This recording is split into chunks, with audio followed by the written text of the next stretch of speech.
So first of all, to ask this question, what is spiritual intelligence? It's an important one to try and get as clear as possible. And I thought I could try and do that by contrasting it with emotional intelligence, first defined as often used anyway by Daniel Goleman. And you'll see that in the middle band there of the table. And these are the 5 ways that Daniel Goleman describes emotional intelligence.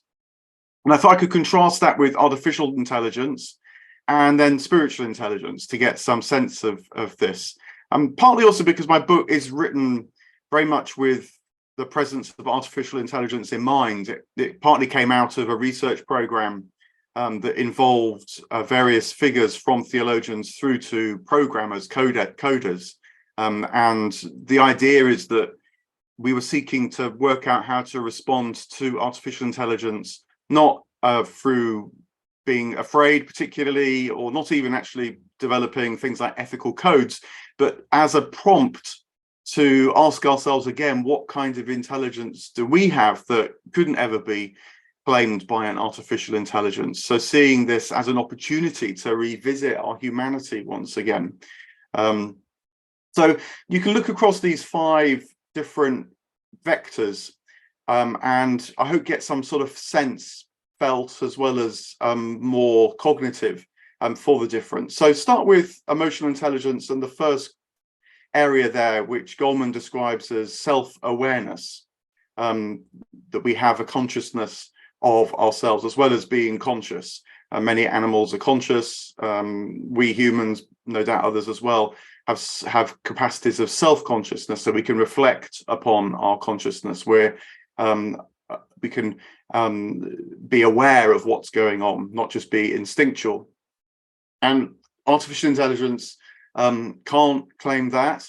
It can't claim anything, actually, mostly because it hasn't got self-awareness.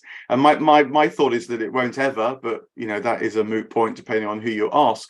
But what artificial intelligence does have that is the correlate, is the use of feedback loops or the use of iterative processes. And so in that way, it learns in inverted commas.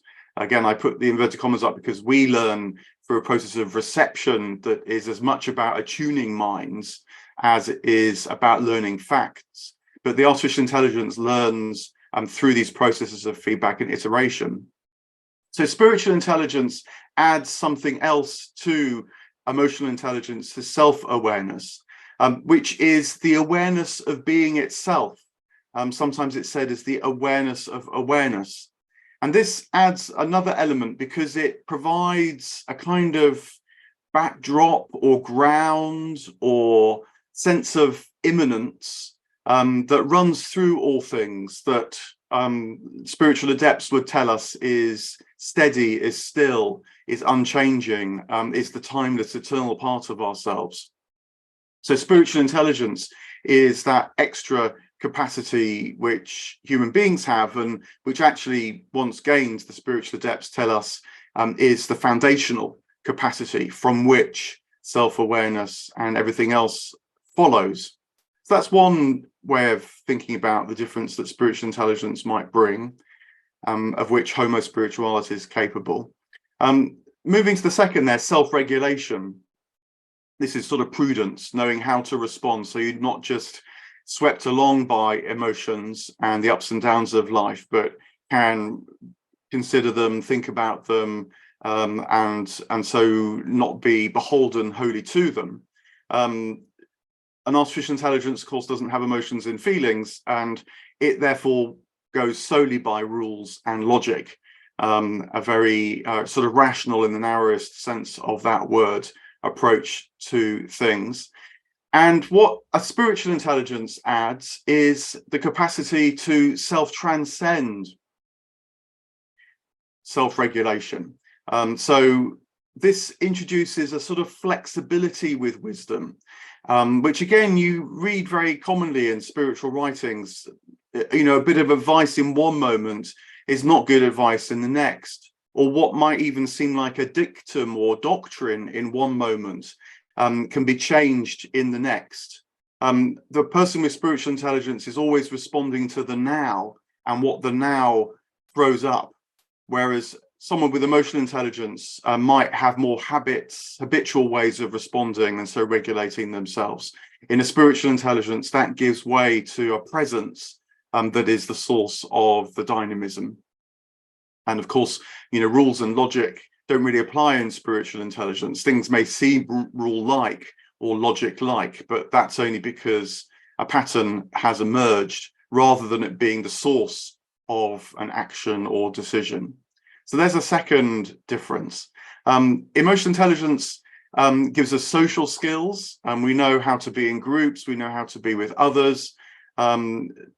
And artificial intelligence knows how to be with us, knows in inverted commas, and because of a user interface that, of course, has been designed by humans for humans.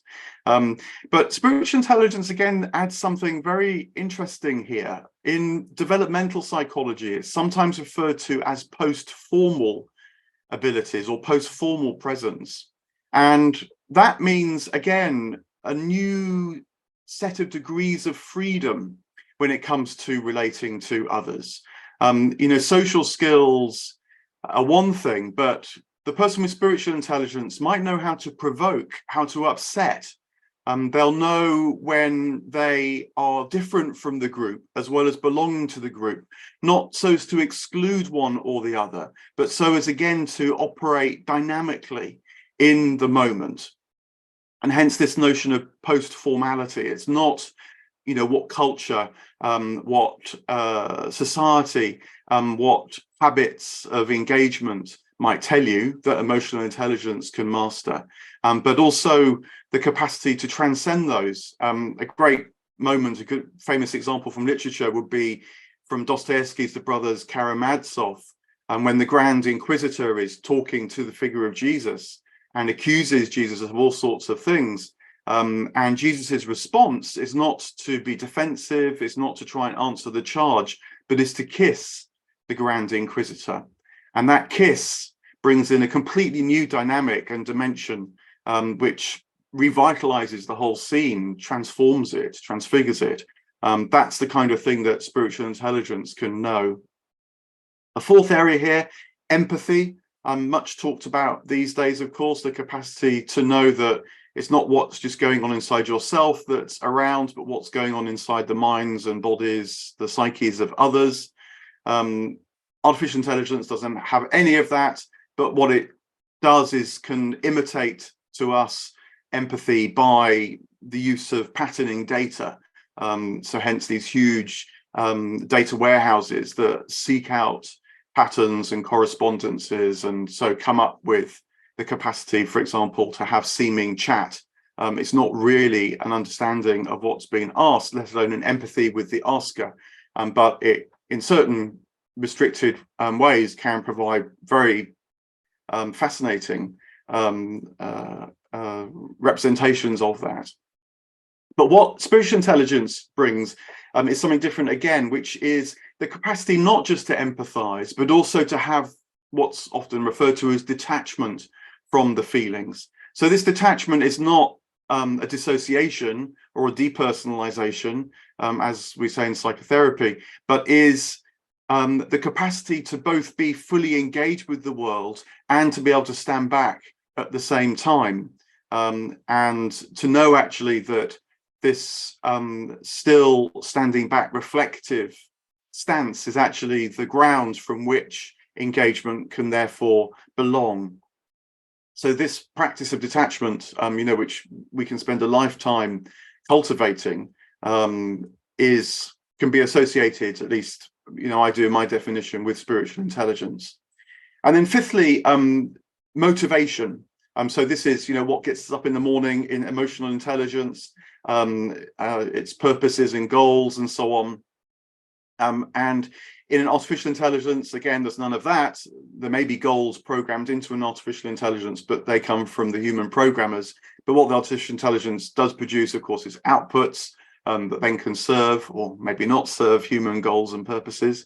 But spiritual intelligence adds something else to that emotional intelligence, which is what Keats famously called negative capability. So this is the capacity to actually be in the world without motivation, to be able to be completely free to respond because of being wholly open to what's being received. And so putting aside, as Keats puts it, the angry reaching out after meaning and reason and so on. And that opens up the world in a new way, the spiritual adepts tell us, because it's a capacity to say yes to the whole of life, regardless of what happens, as Krishnamurti famously remarked as he was dying and asked by his disciples for a final word. What is the secret truth to enlightenment? Or words to that effect they put to him, and Krishnamurti replied, I don't mind what happens. A very, very remarkable thing to be able to say, and something I think that when it's said with its fullest, richest meaning is a sign of spiritual intelligence. So that's the way that I try and engage with the notion in the book. It's sometimes when people have written about spiritual intelligence in the past gets kind of collapsed into emotional intelligence, as if it's a sort of emotional intelligence plus adding a bit of meaning or something like that, or a worldview. But I see it as something much more distinctive in its own right that I feel it's worth trying to isolate, because Homo spiritualis, we have this capacity, and it comes sometimes spontaneously in a moment, but it can become a steady experience of our life. And just to amplify that a little more, let me consider half a dozen or so ways in which spiritual intelligence actually enhances everyday things that we experience or think about.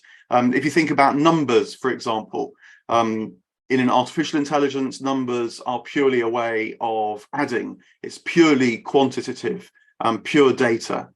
Emotional intelligence gives feeling to numbers, so you have a certain feel about your age. I'm 56. It's still a natural number, but that brings a whole set of feeling around that 56 number when it's applied to my age. But spiritual intelligence adds something else again. It leads us into what in the tradition would be called number mysticism. But this is the way that numbers have qualities as well as quantitative aspects. So, oneness carries a whole set of meanings and insights into the world, apart from just being the numeral one. And it's very different from two-ness, duality, which again brings a whole set of dimensions into our minds when we think about it with spiritual intelligence, and is not just the same as the number two, threeness and so on, quaternity. Certain numbers stand out in mystical traditions, not least seven. Hence people write books such as Spiritual Intelligence in 7 Steps. So that's the kind of way that our different kinds of intelligence can approach something like numbers. Same thing can be said when you contemplate the nature of music. Music in one way, in a purely scientific, physical way, is acoustic waves coming towards us across the medium of the air, or whatever transmits the sound. But of course, when we hear music, we don't even consciously hear acoustic waves at all, actually. What we hear is a tune or a harmony, a chord, a cadence, a piece of music, and that brings emotional value. It carries meaning. But then when we think about music even more, we can realize that actually it's not even the harmony or the tune that brings the music, but it's almost as if music carries something beyond itself within itself. As C.S. Lewis put it, it translates from higher dimensions, and so music can be said to be transcendent, or it can be said to be part of an initiation process. And our ancestors have used music in this way to bring more than just the music. It's only in fairly recent times that the notion of total music arose, where the music, it was thought just to refer solely to itself, and so to be discussed only with itself as reference. What part of Beethoven's opus is this? How does it relate to other romantic music? That kind of discussion. No, for most of human history, music has always been understood as communicating more than just itself, and so used in rites and rituals. And spiritual intelligence can turn us onto that again, even leading us into the music of the spheres, a kind of silence that exists within the music that actually is the ground or source of that meaning. And in this Hermetic image of the different tones there, you can see how this is related to the astrological signs and so on, and arising out of the one god or the muse Apollo. Time too can be experienced very, very differently. This is an image describing Dante's journey in the Divine Comedy through the regions of the Inferno, up Mount Purgatorio, you can see there, and then through the celestial spheres, the planetary spheres, to the Prima Mobile, and then finally into the Imperium itself at the top, which is the zone beyond space and time, but out of which all space and time comes. And one of the things that distinguishes Dante's journey in these different realms is how he experiences time in different ways. And time in the Inferno is rather artificial intelligence-like. One of the devils they meet can count the days since Christ's crucifixion. It's a very chronological sense of time, and timelessness in the Inferno means just going on and on forever. And that's part of its terror, is that you can count as it goes on and on forever. It's infinity meant in the sense of being terrifyingly vast, and you'll know every moment of that vastness. It changes in Mount Purgatory, where a much keener sense of the presence comes into view. And the significance of that is that the present moment is the moment of change. And in Mount Purgatory, the souls change. And so they need to be able to not just be fixated on the past or terrified of the future, but capable of allowing the present to have its own significance and meaning. And that's a much more emotionally intelligent kind of way of relating to time. And it brings richness in human relations that we know as well, of course. Someone can be present to someone else, we would say, that it's important in friendship. But then time changes again in the paradise, in the third zone. And here there's a great flexibility that increasingly Dante learns, where he can both be in the present, a timed present, a kind of chronological present, meeting people and so on. But the past is fully present to him as well, as is the future. That's what brings the delight of the paradise. But then finally, in the Imperium particularly, the timelessness of eternity is also known. And so it's not just that Dante is undergoing one experience after another, as is described in the early parts of the Paradiso, but now all experience, all is continually present to him, but as at the same time is the infinite depths of eternity. And so you get these paradoxes that Dante increasingly struggles to communicate, but which spiritual intelligence knows as a direct perception. That eternity is at once the revelation of everything and a never-ending unfolding of the revelation of everything, a completely full experience of eternity and time together. So time can be experienced differently with spiritual intelligence. Thinking about ourselves, me, you and I think that spiritual intelligence adds something that is really crucial now, actually. Because it seems to me that in the so-called culture wars, and particularly around identity, we've developed too flat an approach to these questions. And because we live in a materialistic, scientific age, very often, at least, things tend to collapse onto the biological. And of course, purely in terms of the biological, for the vast majority of human beings, there is a sort of a clear answer to their biology, to their gender, their sex, perhaps one should say, to distinguish the biological, which is male or female. That's the case for the vast majority. But of course, we're not just biological creatures. We have an inner life, we have a psychology. And there, one or the other gender isn't enough. There's masculine and feminine, and no doubt a whole range of other psychological elements within our inner life. But spiritual intelligence adds something else, which is how we know each other as persons, which is partly to say that what's going on in me, I know to be going on in you, and what's going on in me is fulfilled or expanded, at least, by what's going on in you. This creates the sense that actually there's a unity within our humanity, although we're also particular individuals. And spiritual intelligence can bring that sense of the one humanity.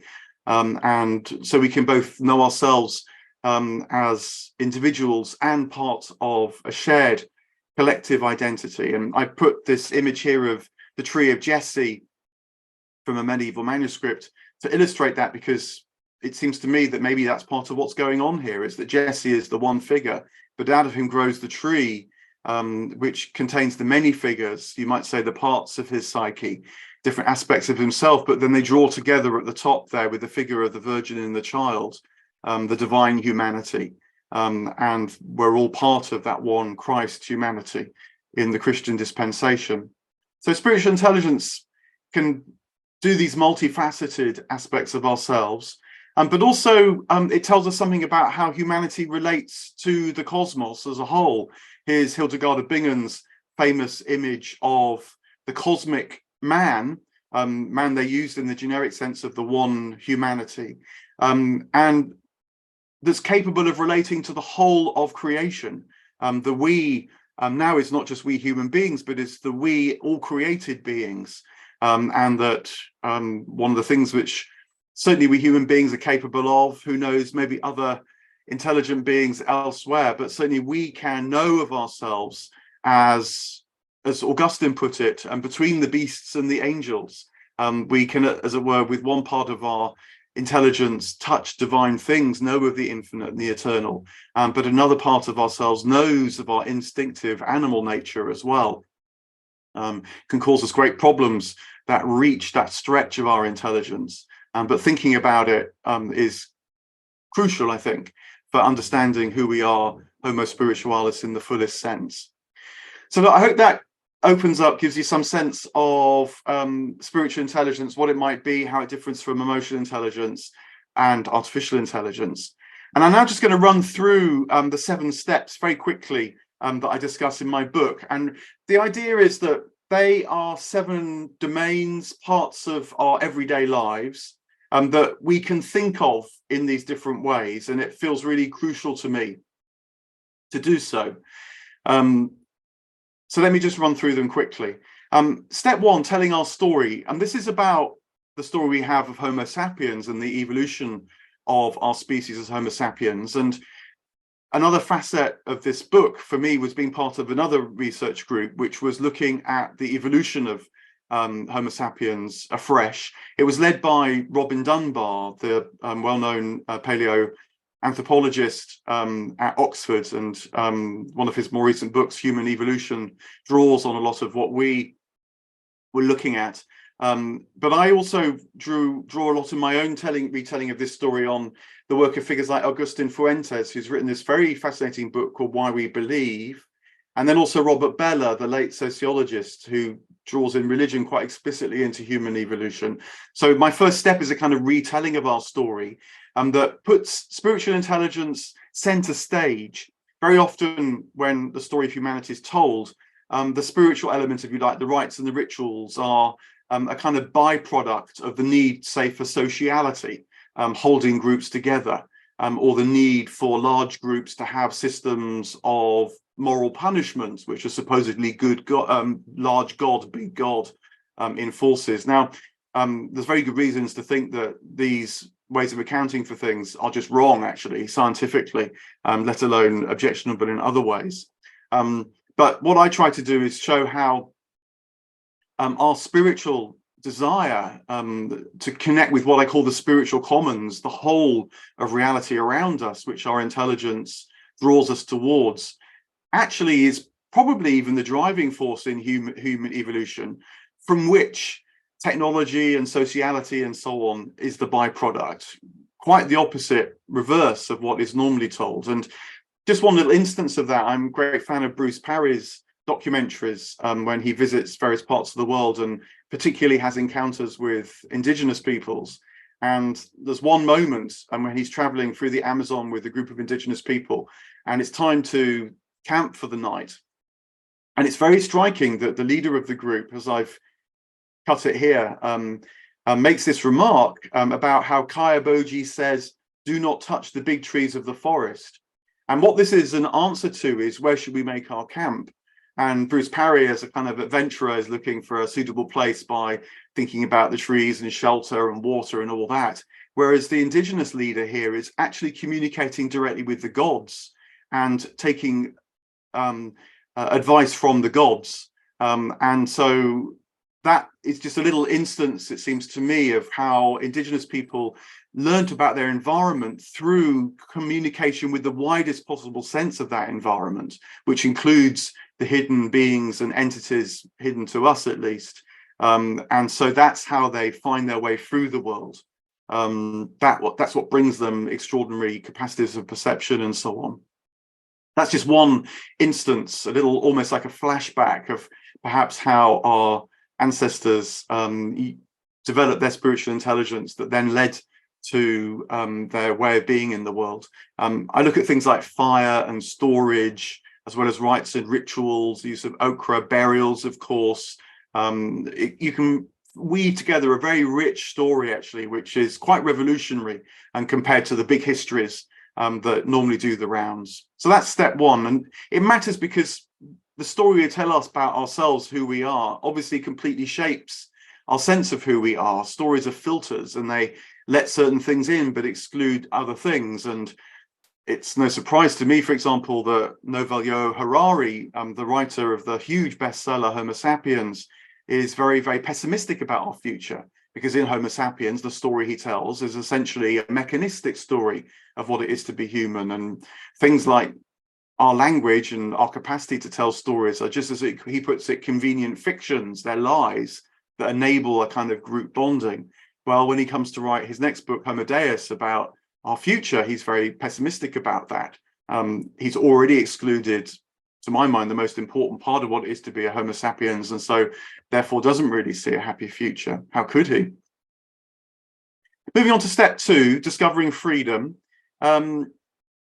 Freedom's talked about a lot, again, in the modern world, but often it seems to me without spiritual intelligence, and so hence being a really important step.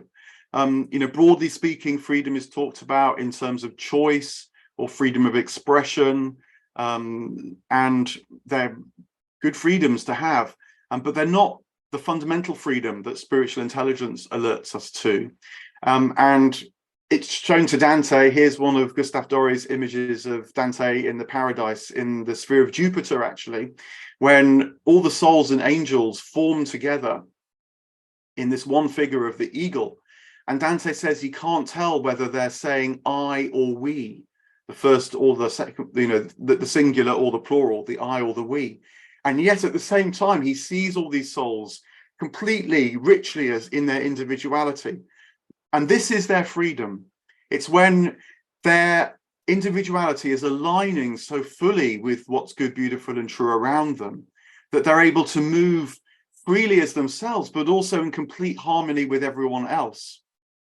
So freedom, in its richest sense, is aligning with the most free kinds of being that there are. And for Dante the theist, and you can track correspondences in other traditions, that means aligning with reality itself, which is fundamentally good, beautiful, and true. And so the I and the we become one, and the individual becomes more and more themselves, even as they speak more and more with one voice with everybody else. This is caught in what might seem like a paradox. Service is perfect freedom. Expressions like that, or if you meet a great sage or saint, there be very distinctively an individual, a very particular person, and yet somehow that individuality is what transmits more and more. And it seems to me they're inhabiting this freedom. So we need to think about freedom again too as a step two. Step three, seeing reality is simple. Just to touch on this, the famous story about Julian of Norwich, and how she saw the whole of reality in the palm of her hand, in a sphere that was about the size of a walnut, or the size of a hazelnut. And if you can just make that out in this icon. And this is simplicity in the sense of being able to see through to the heart of things, to the essence of things, to the fundamentals. And so seeing that all of reality shares that. Simple is one of these fascinating words that can be used in different ways, and it can be used in a derogatory sense, of course, as in simplistic. That's too simple. But there is a spiritual intelligence kind of simplicity that actually can penetrate through the myriad things and see the one radiant in all things. And so that's another important facet, I think, of developing this spiritual intelligence for now. We live in a very complex world, and often that complexity terrifies people. People talk about it accelerating complexity and so on. It seems to me that part of the reason for that fear and hysteria, even culturally, is because we've lost this capacity to see that reality is simple. Step 4 is settling the soul. And in this chapter, I use these fantastic Pixar movies to talk a bit about this, alongside other things. The movie Inside Out and then the movie Soul. And I think they're wonderful films to see sort of back to back, because Inside Out, in a way, is a story of therapy, or at least the story of a little girl who doesn't need therapy because things work out for her in her younger life. And we need that side of ourselves. We are individuals living a mortal life with personal histories, traumas, and so on. And we need that facet. But once the soul is settled through therapy or some other means, that in a way is just the beginning of it. And what can follow next, I think, is very nicely shown in this second film, Soul, because it's the story of a chap who wants one thing in life, and one thing more than any other. And he feels that if he has this, then he will be fulfilled. But I won't give the story away, but that's thwarted from him. It seems like he's lost what is going to bring meaning to his life. And yet it's in that loss that he discovers there's more than he could ever imagine. And that in fact, his desire to have this one thing had obscured what would really bring satisfaction and meaning. And so it seems to me that whilst we need to settle our psyches, true soul, if you like, is found by connecting to the wider reality, to the spirit of all things, to the divine. And it's when we have settled our psyches, so are less preoccupied with the more immediate personal side of our lives, that wider soul, that wider spirit starts to shine through. And so you might say that therapy is in the service of this wider realization, enabling us to see around the edges of our particular troubles and fears, and so gradually become more and more aligned. So settling the soul feels like a really important step. It's really important in the self-help world, where you can do one workshop, then another workshop, then another course, and then read another book, and it can go on sort of interminably. And I think that often arises because people are too focused on the personal. There's always another facet of one's troubled psyche to have a look at, no doubt. But that should be enough in order to see the more. I think that's what I'm arguing for in step 4. And then the real promise starts to emerge of a fuller settling in reality, and spiritual intelligence knows that. Learning to die, step 5. All great wisdom traditions, spiritual traditions, death is very often central, actually, because death is understood to be the portal to more life. And that might occur in little moments throughout the day. And of course, finally, at the end. And one of the resources that I use to think about this in this chapter is the death of Socrates, here shown by William Blake. He's receiving the hemlock there from his prison guard.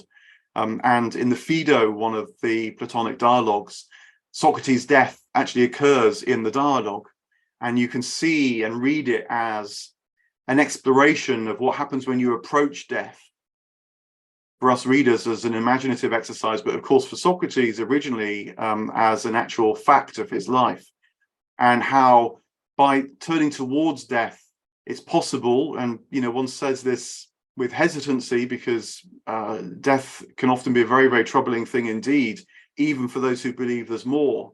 Because at the end of the day, it's only when we know this directly within our souls that death leads to more, the promise of, as the Christian would put it, resurrection, more life, can be known as a reality in this life. But nonetheless, it's really, really crucial. And again, so crucial, I think, because we're very inclined in the modern world to treat death as another medical problem. And whilst it's great that there's so much medicine now around death and dying, when the whole of the meaning of death is loaded onto doctors and nurses and carers, it overloads them. And we need more than that just to think about these things once again. You know, COVID showed that, amongst everything else it showed. Step 6, this is a chapter on the virtues, and I call the virtues the capacity to resonate with reality. This is an image of the 3 theological virtues from the Christian tradition: faith, hope, and love. And in, again, all wisdom traditions, let me just say that reality itself is understood to share value, to participate in values. And so reality opens up to us when we participate in those values as well. And so virtues aren't just characteristics, habits of mind, parts of our personality that are sort of make us a nice person. No, the real value of virtues is that they enable us to know more and more of reality, because we resonate with that reality. This was the standard understanding of virtues until the modern period. And so again, I think needs recovering now, because the virtues tend to get eclipsed, and instead we talk about ethics and morals as if they're sort of standalone problems. And that creates conflict and tension, of course, in a complex society.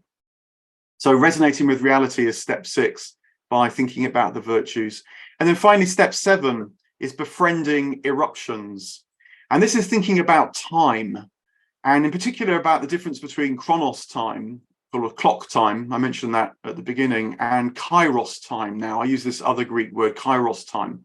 Kairos time originally was the time, the right moment, the instant, and it was first used in one context was with women at looms, and the woman with great kairos knew when to throw the shuttle through the strings in order to complete the process of weaving. It's the right moment in that sense. And then it became more generically used as this kind of notion of time that can cut through the chronological time to bring a revelation, to bring a disturbance. And it feels to me that we need that now, because, you know, we do live in a time that feels it's full of eruptions, and yet we're still dominated by a kind of myth of steady progress. And so don't know how to receive and interpret these eruptions, these chirological moments, but we can learn them. And just to draw to a close, I thought I'd read a poem by C.S. Lewis. It refers to the moment when he was nearing his conversion on Addison's Walk in Oxford, and hence that reference to Addison's Walk. And there was a famous moment where the wind stirred leaves on the path in front of him and Tolkien, who was also walking with him. And Tolkien seemed to have realized that it was a moment of spirit as well as wind. The two words are the same in ancient languages, whereas C.S. Lewis in that moment wasn't able to appreciate that what was happening in the chronological moment was also a chirological moment that he could receive. But he subsequently wrote this poem to reflect how the two can merge and communicate one and the other. And so I'll read the lines, and as I do so, feel how chronological time is giving way to kairos time, as C.S. Lewis shows it. This is what he writes. I heard in Addison's Walk a bird sing clear. This year the summer will come true. This year. Winds will not strip the blossom from the apple trees this year, nor want of rain destroy the peas. This year time's nature will no more defeat you, nor all the promised moments in their passing cheat you. This time they will not lead you round and back to autumn, 1 year older, by the well-worn track. This year, as all these flowers foretell, we shall escape the circle and undo the spell. Often deceived, yet open once again your heart. Quick, quick, quick, quick. The gates are drawn apart. I'll draw to a close there and hope that there's thoughts and comments and questions which can enlarge the conversation around spiritual intelligence. But thanks very much for listening.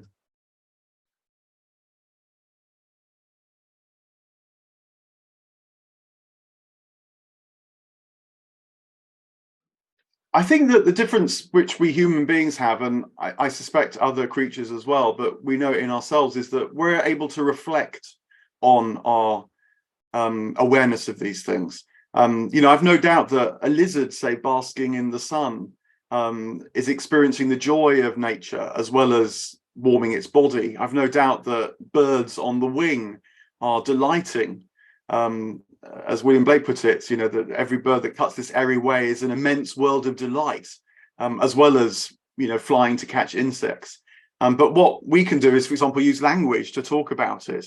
And that brings in another way of appreciating the spiritual commons out of which everything arises anyway. It's just the way, it's how we participate in these things that is distinctive, rather than we participate in it. I'm sure that can't be true, because we ourselves have arisen out of it. We haven't made it up ourselves. So it's a question of the myriad ways of participating, I suppose, and because of language, that brings a particular way of participating.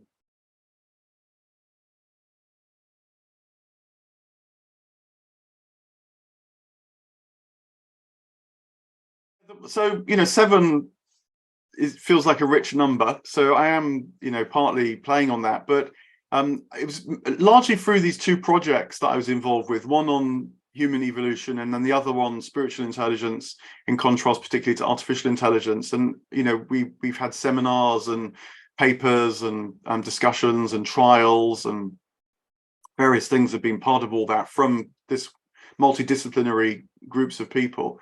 And so as I was absorbing all that, I was trying to sort of distill it, and it felt quite natural to distill these things in the 7 ways, from the kind of background story, something a bit more ontological like the nature of reality, thinking about our experience like time, ethics, virtues had to be in there somewhere, of course, as well. So that's how the book sort of emerged as I thought about this welter of discussion that I was, lucky enough to be able to observe, and death, of course, has to be in there. So it sort of formed itself. If you write a book, you have to find a structure, and this one seemed to be good enough, at least, to capture the kind of things that I wanted to say.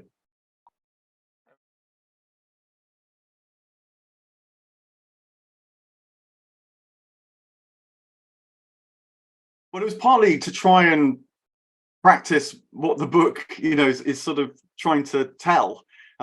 So writing in different modes, and narrative story is one very powerful mode, but reflection and trying to communicate almost in a meditative style is another important mode. Something that's more philosophically inclined comes later in the book as well. And then there's quite a lot of biography, and reaching across different traditions as well, as you intimated there. I was very keen to do that. There are kind of spiritual adepts from all the great traditions, and so using their reflections feels really important as well, because that's part of what it is to know this oneness, is to know that all paths are approaching this transcendent horizon, that we as individuals or societies can look towards or can turn our backs on. So it was a sort of a bit of an experiment in a way for me as a writer too. I was actually, during the writing of it, I read one of Edward St. Aubyn's novels called Double Bind, which is a rather brilliant novel about the modern world, and it has quite a lot of meditative episodes in it, and I suddenly thought, I wonder if I could do something like that. It's actually much harder than I realized, to make this sort of seeming what you call a flow of consciousness to appear on the page takes a lot of effort, actually. And then it occurred to me that this would be ways of trying to demonstrate different sorts of intelligence even in the writing. rather than just writing it in one mode altogether.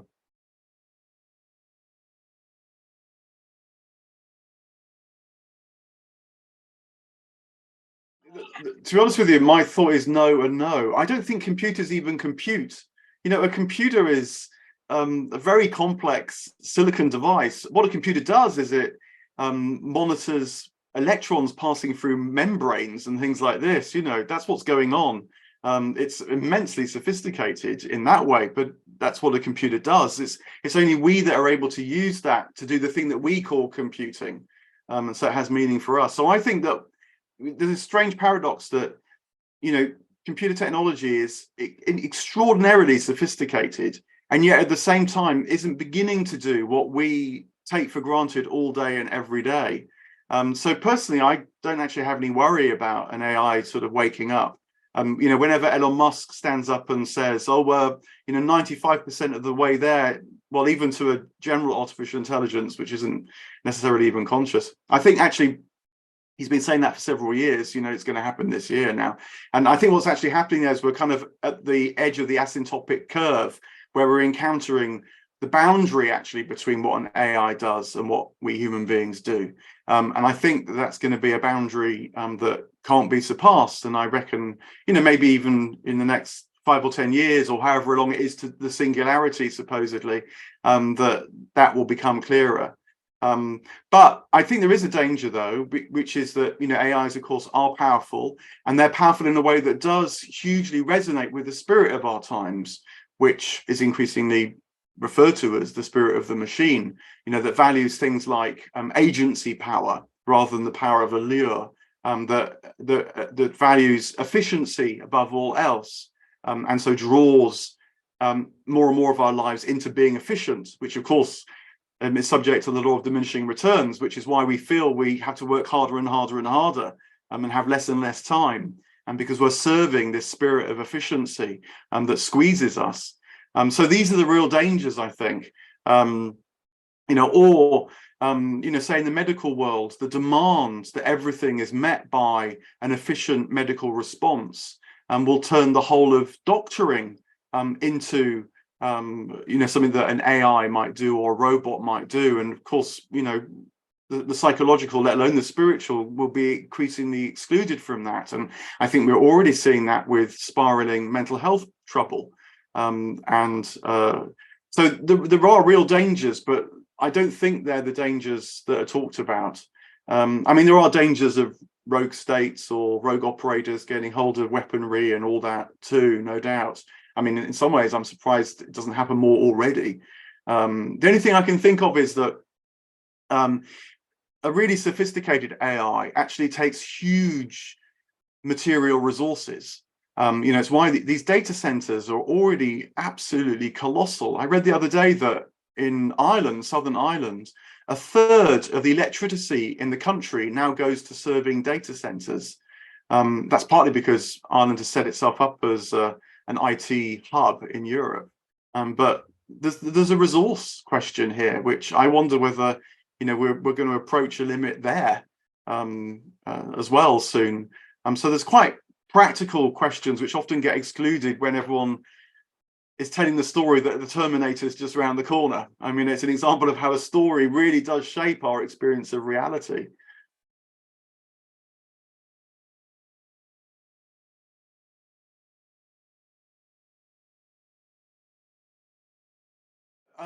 This draws a lot on the work of Agustin Fuentes, and he argues that a lot of the practical technologies that developed, not just amongst sapiens, but Neanderthals, Heidelbergensis, and other Homos as well, must have been driven, first of all, by a kind of spiritual communion, say, with material things. And the reason for that is that most technologies, as we call them, for most of Homo history, didn't change. Heidelbergensis made the same flint axe heads for hundreds of thousands of years. And it makes you ask, what was it that kept them, though, engaging with these materials? And because clearly there was development over time, and aesthetic sensibilities developed and so on. It couldn't have been the need to produce a better technology, because that if it takes that long to produce a better technology, you've got no intimate inkling of the end point, the goal to which you're working. Nowadays we think of technological development very much in terms of this year we're going to achieve X, but when the timescales are many lives and lifetimes, millennia even, it can't work like that. But what Fuentes and others are arguing is that it was the reverence of materials, it was the engagement with the natural world through a developing spiritual intelligence that then created the byproduct of technology.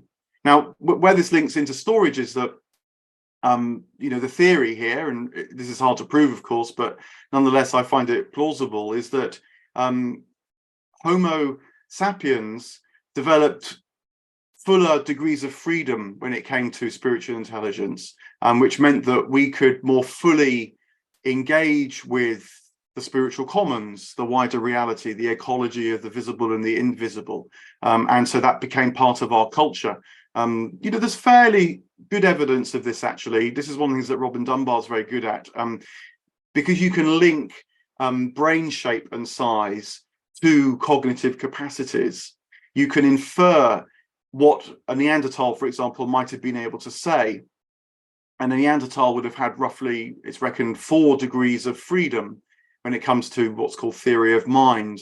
So just to get a bit technical for a minute, so a Neanderthal might have been able to say, I know that you and we are together in this place. So there's I, there's you, there's the we, which is a 3rd degree, a kind of shared awareness in this place, a 4th element.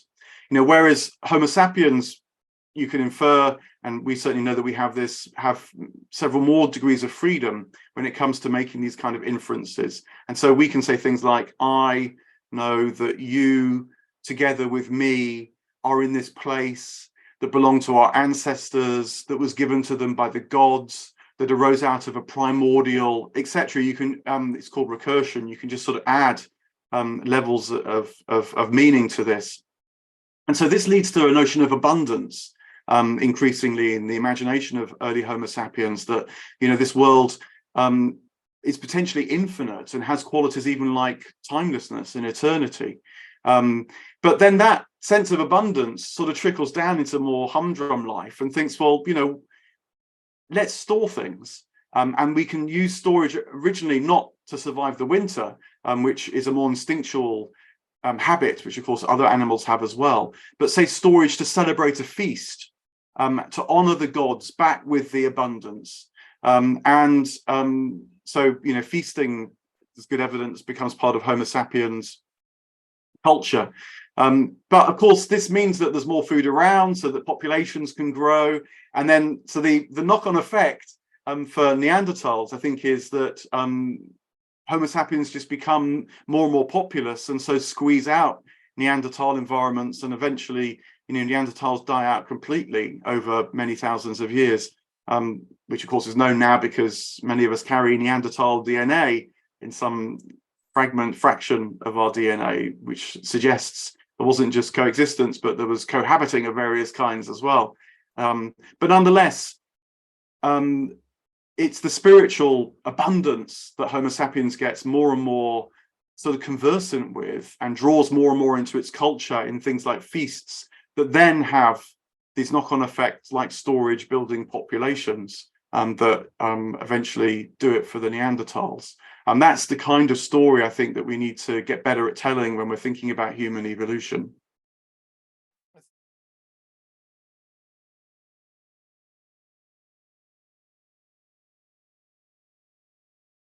Yeah, look, I'm sure these correlations exist, and they're very fascinating to think about. But it's the old thing in science of not confusing a correlation with a cause, and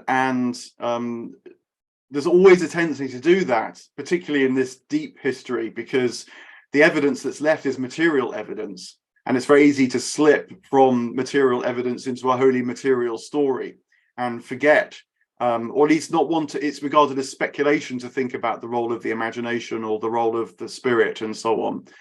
How can we possibly know? But actually, in Graeber's posthumous book that he wrote with David Wengrove, A New Dawn of Humanity, The Dawn of Humanity, Dawn of Everything, I think it's called. I read and hugely enjoyed that book. It's a tremendous gathering of archaeological evidence in one place. But the pressure to discuss spiritual things seemed to me to increase as I read the book, although they don't really like going there because, for all their innovative politics, they're still fairly materialistic about things. But they kept having to talk about these shaman burial sites of particular individuals, for example, or it started to feel anachronistic because they start importing modern notions of freedom into ancient societies. And it seems to me that or maybe a tipping point is kind of reached, that you realize that actually, although the evidence is material, more is needed really to understand what's going on. And so what can be treated as a cause starts to be seen as a correlation once again. So no doubt coinage had a part in the axial age. I think language actually had a huge part in that. It seems to me at about that time, language started to be written down, not just as a bureaucratic record, but to tell great stories, which previously have been oral. So Homer, for example, in the ancient Greek world starts to get written down about this time. And that creates a different environment within which a different consciousness can emerge. Because if you read rather than hear things orally, the meaning of the words has to be created in your own mind, rather than in a shared group, no doubt as part of a feast at a certain time of year. And so that it creates a sense of interiority developing in consciousness, which of course is one of the features of the axial age.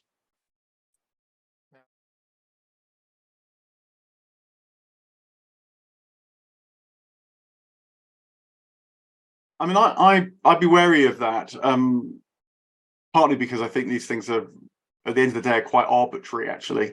It's like one psychologist's version versus another.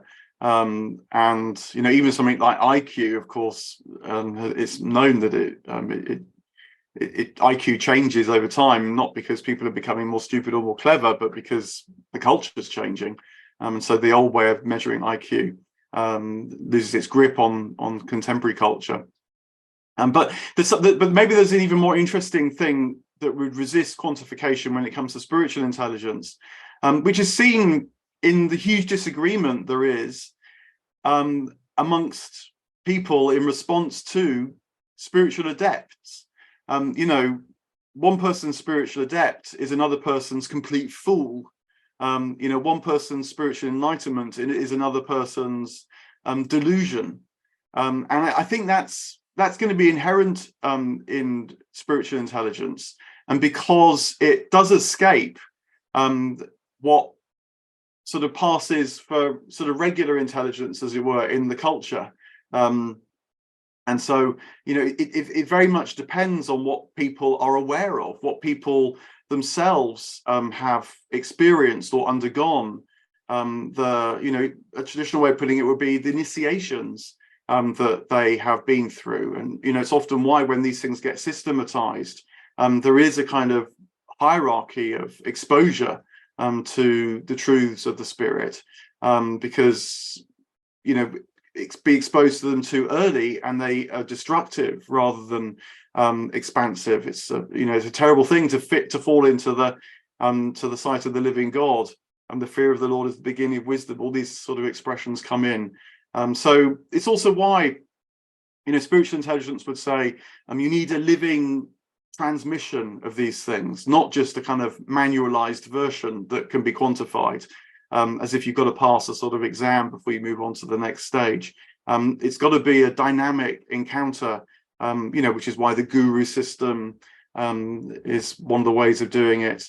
And people are finding new ways of doing it now, of course. But practices are always going to be central to this because of the need for a living transmission.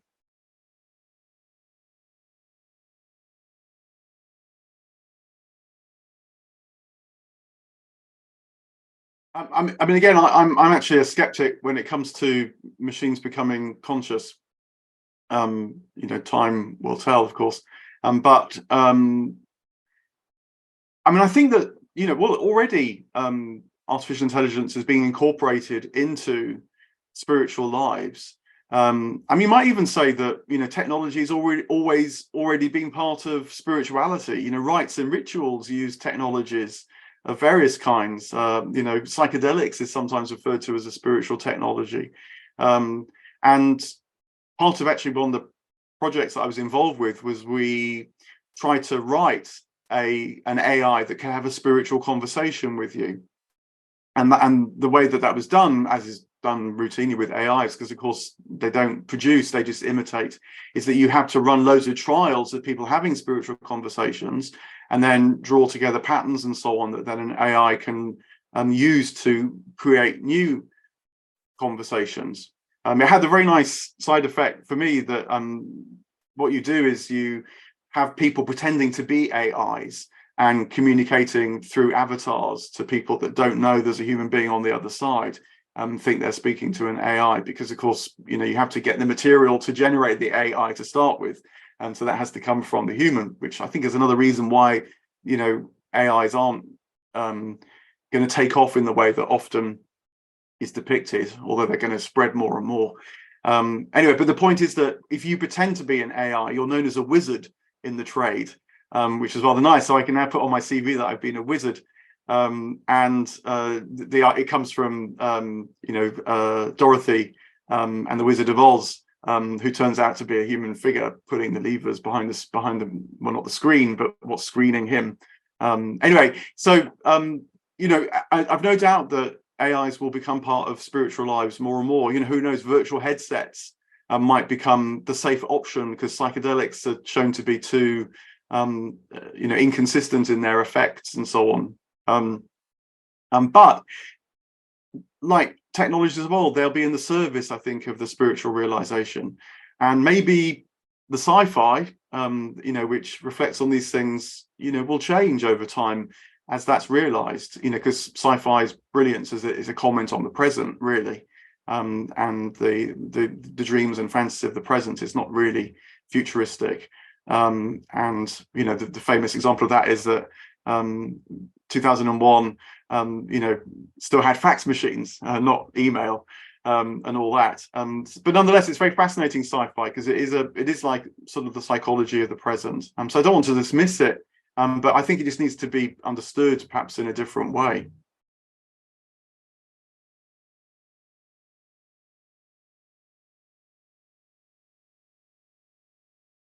Yeah, so apparently it's all ethical and above board, because you're told you're on an AI trial, but the full ramifications of the trial, aren't revealed to you till later. Yeah, and essentially, I mean, I sat on my computer at home and logged in. I committed so much time, and then what I typed in was fed into an avatar on the other person's computer screen that then spoke the words that I typed in. And they would then ask a question back, and it was interesting because you had to sort of try and imagine how an AI might respond. We were given a certain kind of guidelines, which is essentially respond only from what you might imagine is in a data set. And that can be a very, very rich data set, so you can pretend the whole of the Bible, for example, or whatever it might be.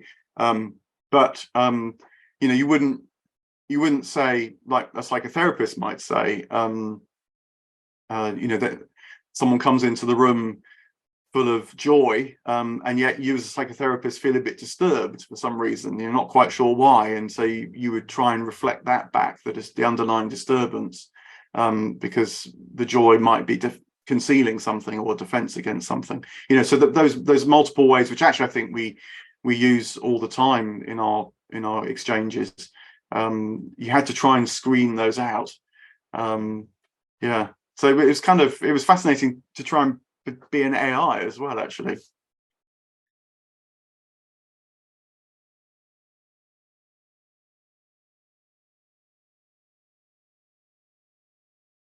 I do use fountain pens. I have fountain pens actually, and it's part. I like the feel of them. I like the the sense of the ink and the nib on the paper, and it's a material experience that when I'm taking notes, I mean, I do a lot of writing on the keyboard as well, but when I'm taking notes and maybe doing diagrams and things, there's something about the materiality that helps me hold something in mind, you might say. I mean, I'm also still, I do read books electronically, but if there's a choice, I'll try and get the book physically, because it feels to me that holding the book and the way the book's being produced is part of communicating and helping you find a way through the book. I find that very, very much. I can remember what's in a book much more if I've read it as a physical object. So there's something about memory as well, linking with the physical experience, that seems important. Yeah, so it's we live in a hybrid world, but I think that's good to remember the hybridity. Horses for courses, not a sort of myth of progress, as if old things are going to get left behind. And of course, the other thing that happens is that I'm old enough now to have had a computer in the 1990s, say, and anything that's on that hard disk I can't access anymore. These modern technologies change, and that has a downside. And so I wouldn't be surprised if, again, as we sort of realize that more and more, older technologies will seem to have certain kind of virtues. Yeah, I appreciate all the things that you do at Watkins as well. So it's great to be part of that. Thank you very much indeed. thank you.